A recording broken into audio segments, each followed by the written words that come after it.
What's up, guys? Brett Okamoto with ESPN, joined today by UFC middleweight Luke Rockhold, who just agreed to fight Paulo Costa. He's got a date, July 30th. First time he has. Have you actually signed the contract yet, or are we still a verbal agreement for this July 30th date?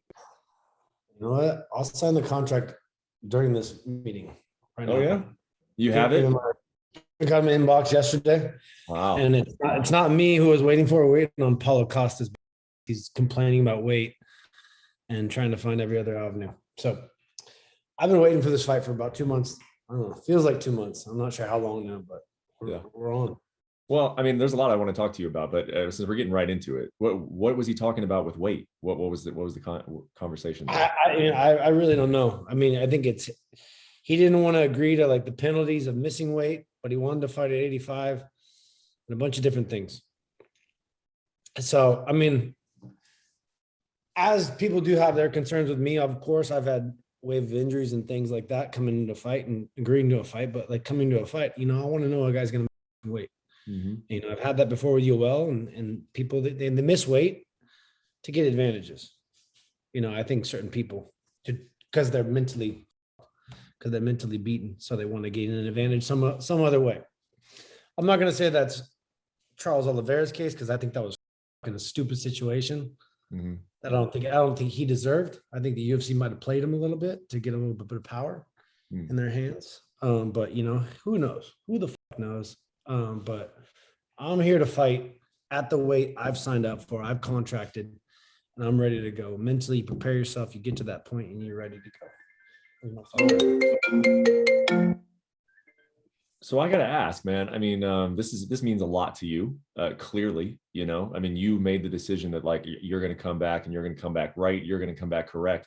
Why put yourself through a situation in which you do have some concerns that, and I'm not piling on Paulo here, but he did miss weight, and it didn't even seem like he tried to make weight all that hard as last time. And now he's already talking about the weight before signing the contract. Like, why even set yourself up potentially for that headache? I'm prepared to fight. And then I like the opponent. I really do like the opponent. I don't think he's solid in the head, and I want to break him. And I get off on that. Having a guy that's I feel like doesn't represent the sport well, and I don't like him. Nobody likes him, and it gets me up. I want to beat this man. And I'm sure he wants to fight. He thinks he wants to fight. But I want to fight. This is the one time I really, there's a long hills and valleys and a long road that is fighting at the top of the game.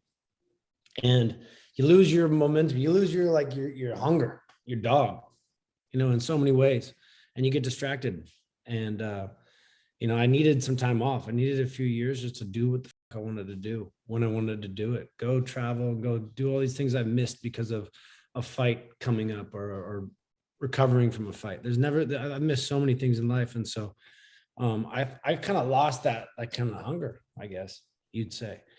And, it's finding that dog and finding that hunger and finding that will and want to get up and better yourself every day when you're broken and bruised.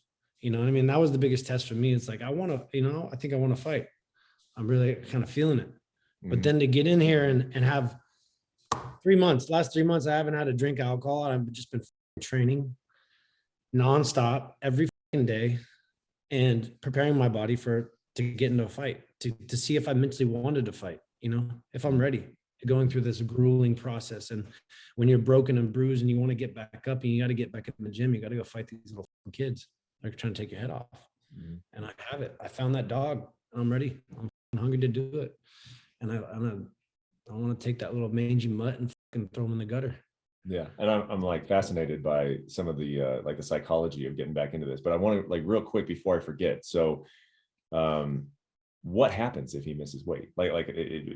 You'll fight him at 185, but is there I think for me is I kind of told the UFC that, what's the point? I want to go back. I want to fight. I want to show that I can fight at 185 and be a challenger for the belt. Mm-hmm. That's the only reason I'm here. It's the only reason I'm coming back, because I want to fight Israel, because I want to fight for the championship. I want to make a run at this thing, and I know I can. You know, I've pushed my body, I've tested my body. I got it. I still got it. And, you know, it's just having that presentness and that hunger and that not getting distracted and having the weight of everything else that I've carried over the career, and having that presentness and coming into a fight ready and hungry. And I like Paulo. I like this fight. I like this weight. I think I want to fight him at 85. Yeah, I'll give him 5-pound allowance. You know, if this fight, if he can't make 190, off. Mm-hmm. Off, and let's move on. There better be a backup fight or something ready to go, because that's kind of what I've told the UFC. I'm not here to play games. You know, I want to go out there. I want to prove that I'm ready to do this thing at in middleweight. Huh. Not at catch weight, not at light heavyweight. I'm a middleweight. That's where I've done my damage. That's where I feel my best. That's where I flow. That's where I hurt people. And so, yeah, 190 would be the cap. If you can't make 190, get out of here. Really, is what it comes down to. Yeah, I mean, I really don't want to talk about weight at all, but it's just like, if you tell him, if he watches this interview and he says, oh, okay, this guy's going to give me to 190, he's probably going to come in at 190. Oh, I know, right? No, yeah, you know, he's going to get penalized off his. So it's like, I don't think he just want to get that, because I'm still going to take your money, boy. Yeah. Hey, boy, I'm going to take it all. So, I mean, if you want to get paid 50 grand like you did last time, what did you get paid? I don't know. Something ridiculous. Yeah, he's just money scared. For sure. You're scared. And so come with it. Come with all that confidence, because I want it. I'm going to take it from you. You said, you know, a lot of that goes into the fight game, and you lose your dog at some point. When did that happen for you? When do you think you lost your dog? I mean, pretty. I don't know. I mean, after they won the title, you know, there's a sense of relaxation, I'd say, for me, honestly, truly. I was the Strikeforce champion, and I was like, who the, you know, it's like, who's Luke? He's not this, he's not that, and I had all these people talking to me. So I still had a deep hunger to prove myself as the best in the world, that best there is. When I got that, you know, it was like the weight off your shoulders. And you just get distracted by everything else, and you go out there trying to prove more than who you are. And I did that with Riz Bisping. I went in there with no care, no worry, no respect, and I got caught, and I paid the price, and I've been down a rabbit hole in the fight game since then. So I'm ready. I'm ready to go out there and prove who I am, you know, or put it on the line and test myself against the very best. You know, I think Paulo still stands as one of the best in the game, and no one has been able to. I mean, Marvin Vettori wasn't able to put him away. So I go out there and I beat this, put him away. It's like, what the fuck's up? Let's go. So that's what I want. That's all I want. I want to go out there. I want to fight. I want to fight, and I want to prove it to myself what I have. And, you know, and just really, like, I don't think I fought with so much pressure. I have so many outside influences. And so it's like, this time around, just limiting everything and just focusing on myself. Yeah. I mean, can you talk about just how small is your circle right now? Like you say, you just go to the gym and you go straight home. Like, it's just like, it sounds military almost. I mean, is that kind of what you're going for?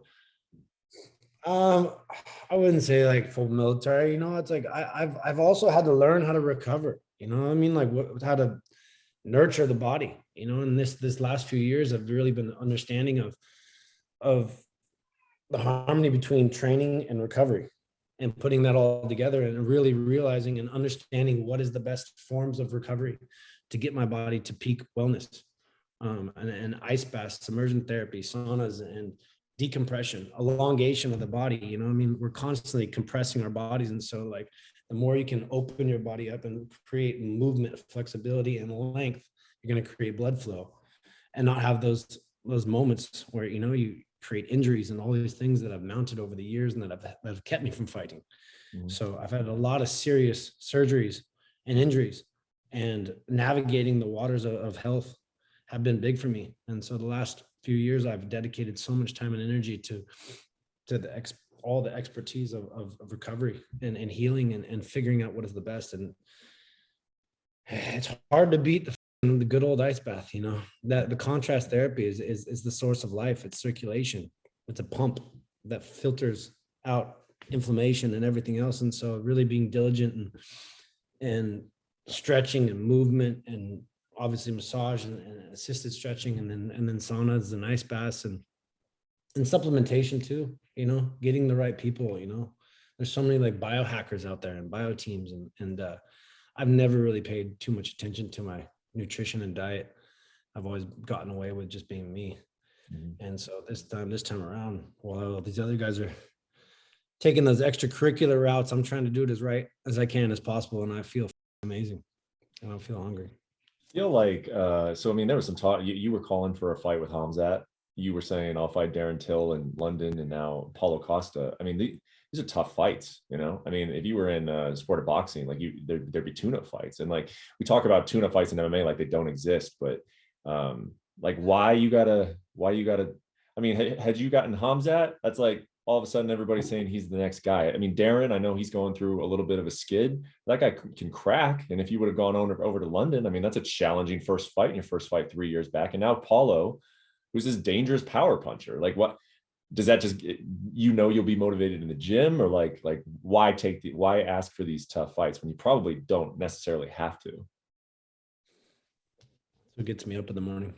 So it's always, I mean, I'm not here to fight bums. I'm here to fight people that are, you know, have proven their worth, and that get me excited.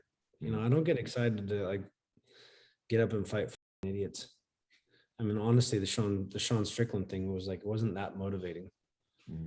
And Paulo's like, he's tested himself against the best, and he's just a piece of he's a meathead. So there's certain parts about him that make me like, you know, just get me excited to go correct the situation and get back on top. So that's what motivates me. You know, I want people that motivate me. When you were taking this time off, did you did you know? Khamzat didn't take the fight, by the way. We were set to fight. He didn't. Yeah. He wanted to stay at 170. I think it's a wise move for him at this point. Did you know, like, obviously you had that fight in November and it didn't happen, but as far as like this process that you're talking about of like, I'm going to get into camp and I'm going to take one more run of this thing, I'm going to run my body through hell just to see how it responds. Like, was that kind of always on your radar? Like, even when you were taking that long break? No, not at all. Not a long break. I was just living life. Yeah. Very good life. Too much life. And you know, Father Time is undefeated. Father Time is undefeated, and there's no other time than now. You know, if I'm going to do this, I'm going to run this thing. It's going to be right now. And to follow, you know, chase my dreams and my goals and what I want. I lost sight of those for a long time, and I know what I want. I know what I can go out there and give it my all and say I did my all. So and just try to be, you know, it's like training for it, but then like having the outside pressures and all those things that you let it weight you down. And you know, when you're present, you know, when you walk into a fight and you have that like clarity, or sometimes you go in there and you have the pressure and you carry the pressure and the weight, and you go out there and you don't even remember anything because it's so like you know, your nerves are high.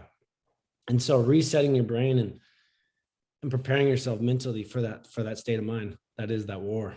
That is stepping into that cage, stepping into that arena, and being able to let go of everything and just knowing that you've done everything right. So, you know, I've already getting ahead of it and understanding the headspace now. But I think that was the biggest thing for me is I wanted to dedicate a lot of my time and my mental, my physical, and put everything I had into just training, just to see if I could compete at the top and if I could come back. And with that time off, you know, I proved to myself and I proved to everybody around me that I'm still here. I can still do this. And once that was proven, so give me the contract and give me that little bit. Let's go.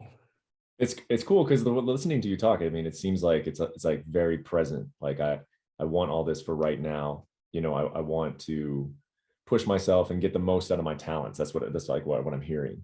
Like, is there any other part of it that's also like it doesn't sit well with me, that like I've accomplished great things in my career, but like I'm not satisfied with it? Like, how do you feel about what you've done in mixed martial arts to this point? I feel like I've done a lot in this game. And anybody that knows the sport and knows me knows, what I've done and what I'm capable of. There's a new influence of fans and people that are fairly new to the game and don't understand the history of the fight game, and go with what the UFC and what Dana tells you is the truth of fighting. You know what I mean? Just because Dana says you're in the Hall of Fame doesn't mean you're in the Hall of Fame. I mean, Dana doesn't dictate who everybody who is who in the fight game. You know what I mean? Who's at the top of the game? It's like there's a deep world of fighting, and that has gone through Bellator. I mean, there's guys in Bellator that are killers. Killers. Look at Michael Chandler. Everyone wants to write off Strikeforce. Everyone wants to write off Bellator like they're nothing, and then they come in and they wreck shop, just like we did in Strikeforce. And no one wants to credit his past. No one wants to credit my past.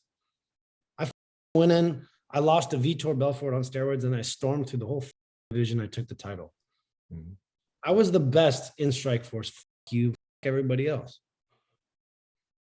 And that, it's like, what? I'm confident with who I am. I don't need to be put into place by Dana. I just want to prove it to myself. And that's it. And here I am. Yeah, man, you beat Paulo Costa on July 30th. I mean, he's number 4 in the division. I mean, his one fight away from his last one was a title fight. Do you think you do the math? I put Costa to bed. Let's go. Like straight to Izzy? Is that what you see? Is that how you envision it? I'm looking to fight, man. As long as I go do my job, I think everything will speak for itself. Yeah. And that's till then, what do we have? 12 weeks? 12 weeks. I'm already been on for 3 months. What's 12 more weeks? You look very lean already. I mean, how do you feel about stepping on a scale of 186 pounds again? Oh, it sucks. It ain't fun. But I got the right team around me, and I'm already getting ahead of it right now, for sure. I'm already at 205. Training every day, eating right, sleeping right, doing everything right. So, I've had a rocky road with different things and relate, in life, and it was a little hardening times, and really refocus myself on what I want for now and what I want for the future. And, and this is what I want now. I want to get this out of the way so I can have my future.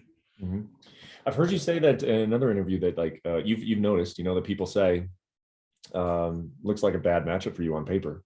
Do you understand why people say that? And I mean, obviously you said that you like his. Because he throws heavy punches, and I've gotten hit a couple times by the hardest punchers in the game. I mean, my last 2 fights are against Jan and Yoel Romero. It's pretty much, and then you have Paulo Costa. It's okay. Yeah. So 3 of the hardest punchers in the world, right? Yeah. Yeah. But things are different. I don't think things were right for me in either one of those last fights. Yeah. And I know that things weren't right. My headspace wasn't right. My body wasn't right. And preparing myself accordingly for this fight, I don't think Paulo's, I don't think I was nearly the man I should have been in those fights. And I think those were just out of reach, where they could have been easily in reach, and they should be, and they still could be. But this fight, I'm in a different headspace, and I just love it. I love the fight. Yeah. Trust me, it's like forcing the issue, where it's like with Yoel, I didn't force the issue. I was like, I'm going to break his legs, and I'm going to make him wrestle with me. You know what I mean? And then obviously I broke my leg the first kick of the fight. I remember that. Yeah. Literally broke my leg the first kick of the fight, but I just didn't break all the way. And so I felt that, and my game plan changes real quick when you break your leg the first kick. I imagine. Yeah. And then with Jan, I just overpressed it. I was up another weight class, and I overpressed him, and I wasn't used to the weight and the strength and the size. And I thought I could just take him down and end it very easily. And I was seeing John Jones, and I was just getting distracted.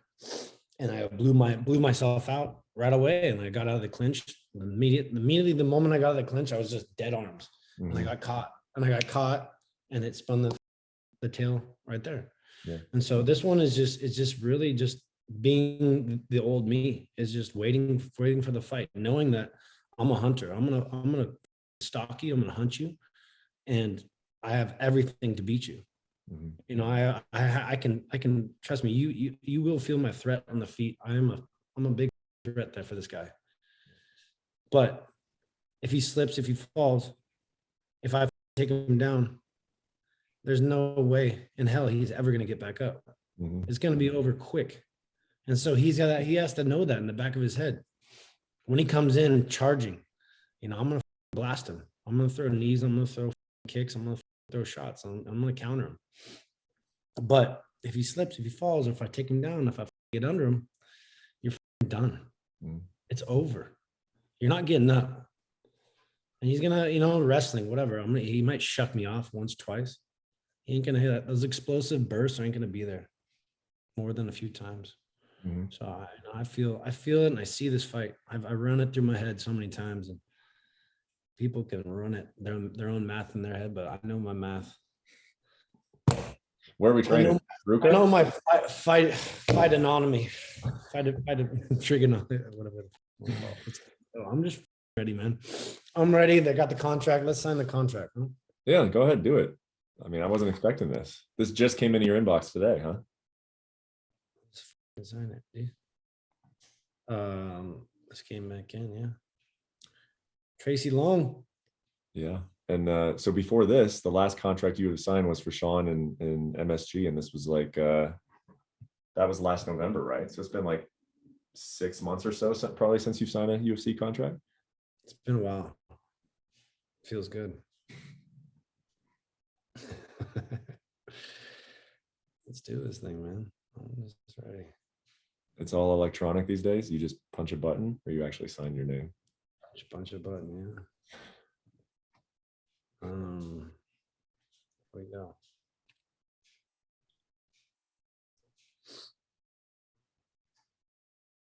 Paulo Costa. Does it say location on there, Luke? Dallas, Texas. Dallas, Texas. Paulo Costa, Hunter Campbell.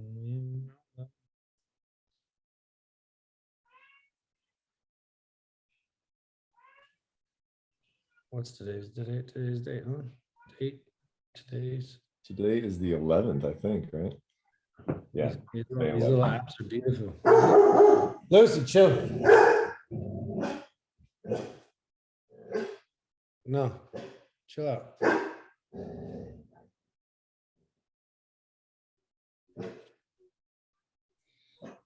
You there? Signed, completed. Let's see it. Does it show like a little sent notification? It means it's July 26th.